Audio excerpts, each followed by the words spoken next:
नमस्कार, मैं डॉक्टर श्रद्धा वशिष्ठ आपका सबकी शिक्षा में बेहद स्वागत करती हूँ। केंद्रीय विद्यालय दाखिला प्रक्रिया से जुड़े आपके 5 सवालों के जवाब मैं आज की वीडियो के माध्यम से दूंगी। कक्षा दूसरी से कक्षा 12वीं के दाखिलों से जुड़े हैं यह सवाल। सबसे पहला सवाल, दाखिले कब होंगे? तो दाखिला प्रक्रिया जो होती है वह अप्रैल के महीने में शुरू होती है। आमतौर पर अप्रैल के दूसरे हफ्ते में दाखिला प्रक्रिया शुरू हो जाती है और तकरीबन 7 से 9 दिन का समय दिया जाता है अभिभावकों को फॉर्म भरकर जमा करवाने के लिए। ये ऑफलाइन फॉर्म होते हैं जो कि आपको स्कूल जाकर ही मिलेंगे। आपके नज़दीकी जो केंद्रीय विद्यालय होगा वहां आप जाएंगे, पता करेंगे और वहीं से आपको फॉर्म मिलेंगे, आप भरेंगे और वहीं जमा करवाएंगे। दूसरा सवाल, कैसे पता चलेगा किन स्कूलों में सीटें खाली हैं? ज़्यादातर अभिभावक यही सवाल करते हैं, तो इसका जवाब मैं आपको देना चाहूँगी कि यह जो दाखिला प्रक्रिया होती है, क्योंकि यह ऑफलाइन होती है, इसीलिए हर स्कूल में दाखिला प्रक्रिया अपने अलग तरीके से संचालित की जाती है। जिन भी स्कूलों में सीटें खाली होती हैं, उदाहरण के तौर पर कक्षा दूसरी में किसी स्कूल में सीट खाली है और कक्षा तीसरी में नहीं है, चौथी में खाली है, 5वीं में नहीं है, तो ऐसे में वह स्कूल एक सर्कुलर के माध्यम से जो स्कूल के बाहर के नोटिस बोर्ड पर स्कूल के द्वारा लगा दिया जाएगा और इसकी जानकारी स्कूल अपनी वेबसाइट पर भी देगा, क्योंकि हर स्कूल की अपनी वेबसाइट होती है।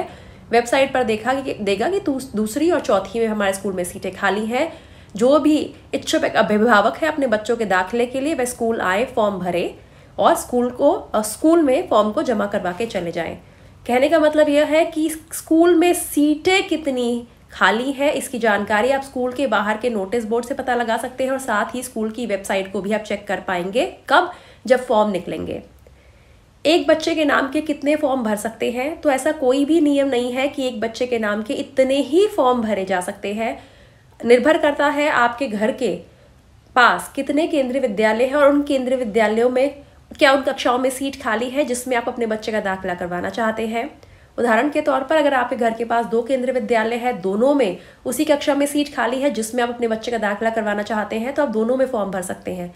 3 केंद्रीय विद्यालय है, तीनों में सीट खाली है उसी कक्षा में, तो आप तीनों के फॉर्म भर सकते हैं। कहने का मतलब यह है कि कोई लिमिट या कोई सीमा केंद्रीय विद्यालय संगठन द्वारा इस संबंध में कोई नियम केंद्रीय विद्यालय संगठन के द्वारा नहीं बनाया गया है।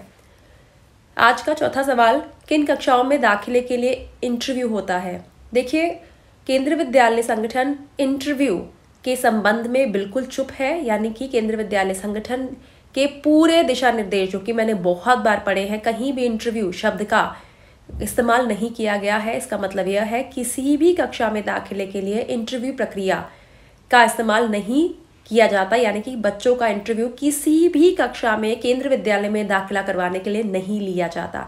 साथ ही अभिभावकों का भी इंटरव्यू नहीं होता है। आखिरी सवाल, किन कक्षाओं में दाखिले के लिए एंट्रेंस टेस्ट होगा? तो आप सभी को बताना चाहूंगी केवल 9वीं कक्षा ही ऐसी है जहां दाखिले के लिए एंट्रेंस टेस्ट होता है। एंट्रेंस टेस्ट में बच्चे के जितने भी मार्क्स आते हैं उसको ध्यान में रखते हुए और किस कैटेगरी के तहत बच्चा आता है उसको ध्यान में रखते हुए मेरिट लिस्ट बनाई जाती है और फिर बच्चे का दाखिला होता है। एंट्रेंस टेस्ट में 5 विषय के संबंधित सवाल आते हैं: गणित, हिंदी, अंग्रेजी और विज्ञान और सामाजिक विज्ञान। 20 अंक का सभी यह विषय होते हैं। 100 अंकों का पेपर होता है, 2 से 3 घंटे का समय मिलता है और इसमें जितने नंबर आते हैं और कैटेगरी को ध्यान में रखते हुए जो पॉइंट्स मिलते हैं उन्हें जोड़कर मेरिट लिस्ट निकाली जाती है और उन बच्चों को दाखिले का मौका कक्षा 9वीं में दिया जाता है। उसके अलावा किसी भी और क्लास में एंट्रेंस टेस्ट दाखिले के लिए केंद्रीय विद्यालय में नहीं लिया जाता है। उम्मीद करती हूँ आपको इन 5 सवालों के जवाब समझ आ गए होंगे। अगर फिर भी कोई शंका है आप नीचे लिखे कॉमेंट सेक्शन के माध्यम से मुझसे पूछ सकते हैं।